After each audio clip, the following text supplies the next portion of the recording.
As paramedics arrived, the reality of her situation set in. "My leg is broken.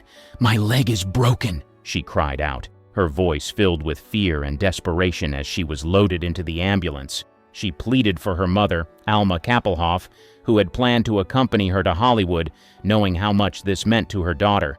In the chaos, Jerry rushed to her side, his concern palpable as he tried to assess the situation. When he realized the extent of her injuries, it broke his heart. For nearly 6 years, they had danced together, preparing for this moment, and now it felt as if everything had come crashing down.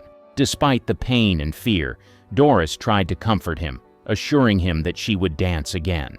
After the accident, the hospital staff examined Doris's injuries.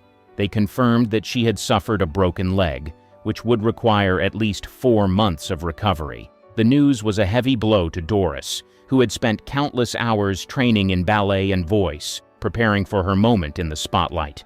She couldn't help but think of how close she was to achieving her dreams, only to be sidelined by this terrible accident. Doris's mother remained by her side, trying to keep her spirits up. She reminded Doris that they would have to wait until spring for their trip to Hollywood, a statement that felt like salt in the wound. Meanwhile, the other passengers, Albert and Marion, sustained various cuts and bruises but were otherwise okay, which was a small comfort in the aftermath of the crash. As days turned into weeks in the hospital, Doris grappled with her injury and the toll it took on her aspirations. While she was stuck in bed, her dreams of dancing faded like the sunlight outside her window.